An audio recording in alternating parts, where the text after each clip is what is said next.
knowing something is what we get tested on. It's all paper, it's all stuff you can do on a laptop. You can fill in the little, A, B, C, or D multiple choice, and then you can take all of that knowing and get out into the world and have no idea how to apply it. And that application piece is know-how. I'd love to incorporate know-how, and we're starting, but it's still optional. Project-based learning is optional. Application of knowledge is optional. We can do CAD programming on the computer and then cut the stuff. You mess around with math and 5 minutes later you can cut something and see if it all comes together. Some of the best math I've ever seen was taught in a 3D printing class, where you have to do trigonometry in order to program the 3D printer. So kids are highly motivated to master the math, because if you master the math, you can make this incredibly cool stuff come out the other side of the printer. Here's an example of a box that a student tried to make that it doesn't fit. And it's so close, but it doesn't fit. So they can go in and tweak those numbers, again, down to like less than a millimeter, because otherwise it'll be too loose. I also think we're not always very good at recognizing talent where it exists. Very early in my career, I had an experience where I was leading a group of middle school students on an outdoor trip. And we were sitting around a campfire, and a young man started talking, and this was a young man that hadn't done well in school. And as he was talking about, what he loved around the campfire, he started talking about 2- and 4-cycle engines, and pretty soon we hear that he's developed blueprints for a remote-controlled motorboat.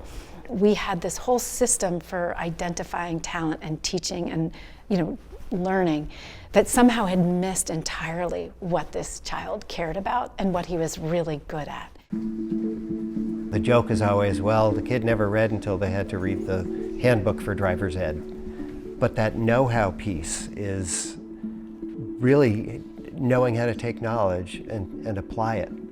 And depending on how close you are, to the poverty line, that's the biggest carrot there is. I know how to do something with this.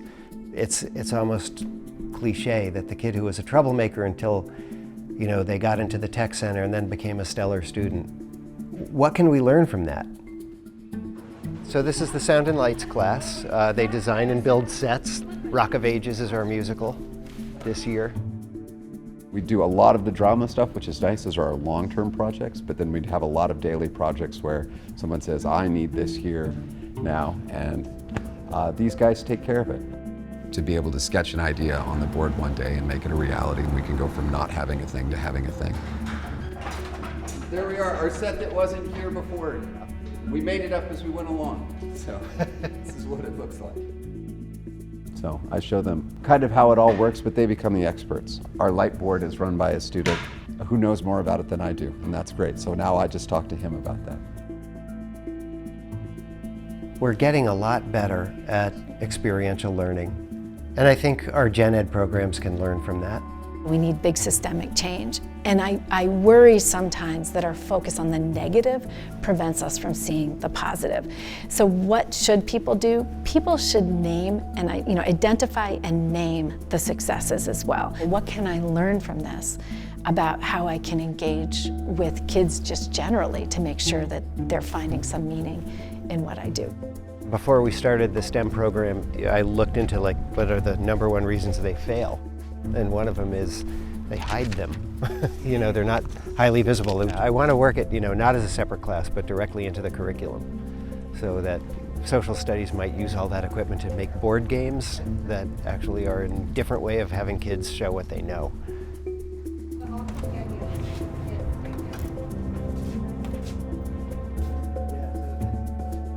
This room is, we call it our river room. Oxbow High School is actually named after the oxbow in the river, which is just up here on the Connecticut River. So one of the labs we do is we model how a oxbow lake is made. You want a little bit more in there? Yeah. It's getting close to the... So if you wanted to show how rain were to affect a landscape as far as like runoff, things like that, any sort of like fertilizer pollution, you can model that with this. And you can actually add some colors to this to actually see where it would seep through the soil. So in our class, we'll focus on a topic, and then we actually try to go out in the field and see examples of it.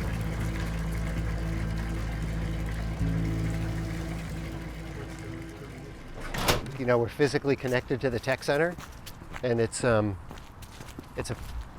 pretty good carrot for kids to keep their behavior up, you know, like to be allowed to run something like our heavy equipment. The kids have to, demonstrate that you can turn your back on them.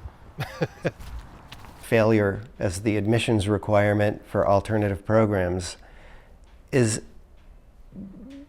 so fraught with problems. The person coming in has already been identified as a failure in the system, and probably identifies themselves as a failure in that system. We're hoping to replace this building and to have sort of a project-based learning barn to use for the general education. So High Tech High in California, it's a whole school that is applied to project-based learning. They're a very urban campus, and we'd like to give it a rural flavor by spreading, you know, High Tech High with manure tea. A whole different scent about it and sensibility. So. You know, my hope would be that this could serve as a model for campuses, you know, across rural America, period. Bringing technology to rural problems. You know, I'm thrilled to be in this space where all the desks are upside down, because it's kind of, I'm hoping we're turning education on its head slowly but surely.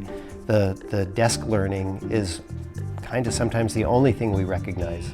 I think every single kid wants to contribute, and more immediately than, well, you know, once you've got your bachelor's degree, you can contribute.